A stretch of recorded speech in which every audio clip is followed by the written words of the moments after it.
Pernah nggak sih Anda bertanya-tanya kenapa ya kalau kirim barang dari luar negeri itu sering banget telat? Nah, dua raksasa di dunia pelayaran, Hapag-Lloyd dan Maersk, kayaknya punya jawaban buat kita.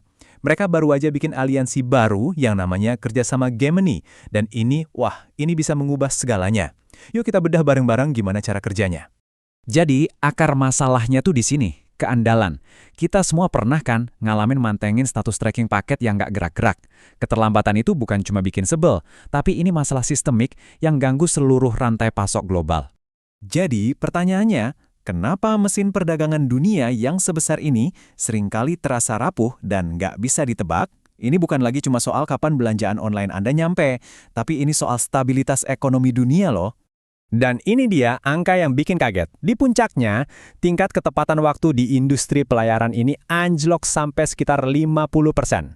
Artinya apa? Artinya dari setiap 2 kontainer yang dikirim, satunya telat.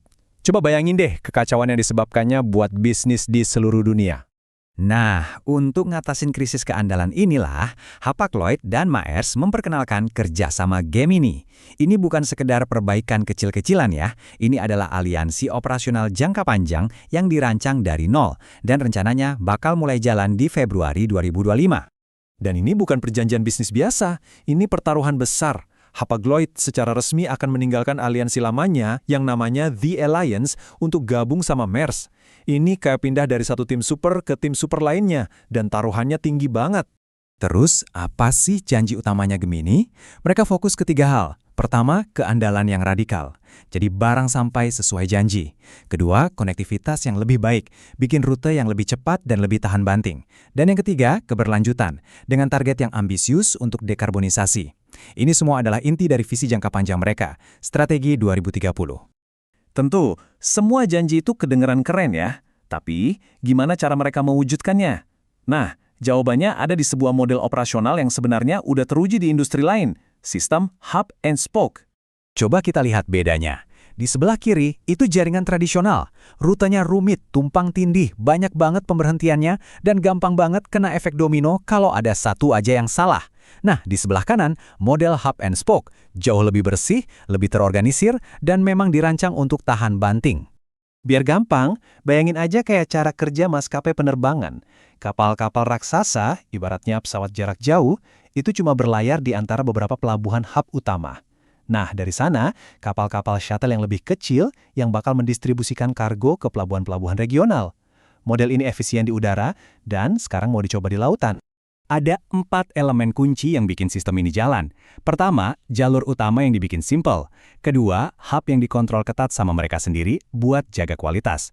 Ketiga, jaringan shuttle yang padat buat distribusi regional. Dan yang paling penting, semuanya disinkronkan dengan presisi. Jadi nggak ada lagi waktu tunggu yang nggak perlu. Dan ini dia hasil yang mereka kejar. Dari keandalan sekitar 50% yang kita lihat tadi, Gemini ini menargetkan angka di atas 90%.